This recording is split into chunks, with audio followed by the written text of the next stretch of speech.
В рамках празднования 30-летней независимости Кыргызской республики в национальном комплексе Манас-Ордо в Таласской области состоялось театрализованное культурное представление «Ураным Манас».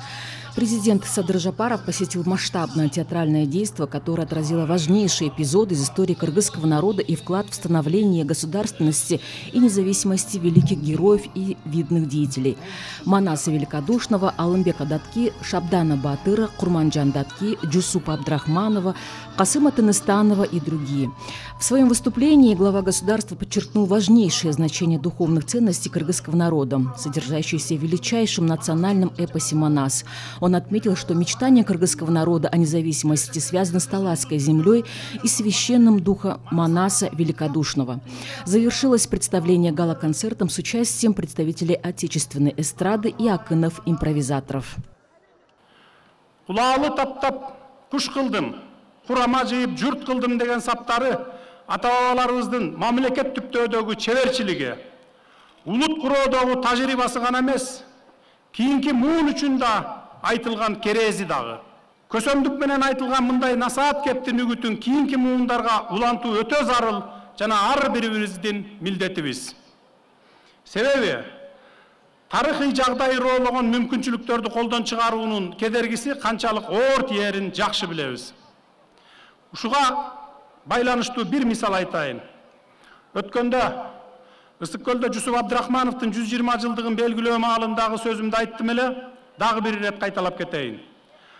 Жусуп Абдрахмановдун жана анын командасынын 1924 жылы Кара Кыргыз автоном облусун, келечектеги кыргыз улутун түзүүдөгү моделин Манас атанын кыял тилегине дал келген, аны уланткан модель деп айтсак болот.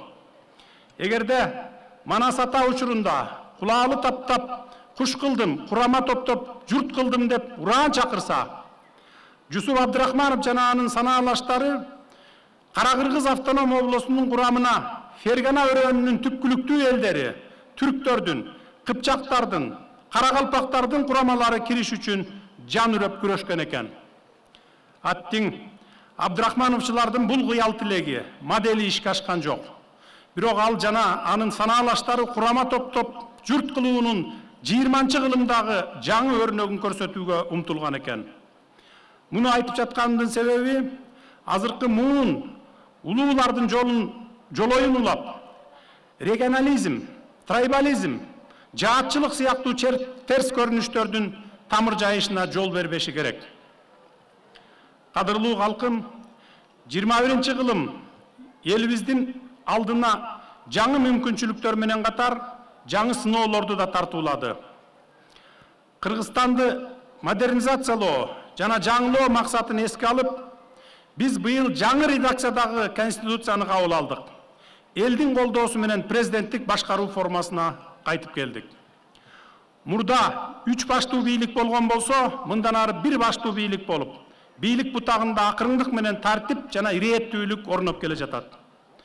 Жакынкы 5 жыл аралыгында мамлекеттик саясат жаңы Кыргызстанды курууга, жарандардын ишенимин, биримдигин арттырууга, активдүүлүгүн, потенциалын жогорулатууга, ошондой эле жарандардын жашоо сапатын жакшыртууга, укуктарынын корголушун камсыздоого багытталып, өз жемишин бере баштаганына күбө болосуздар.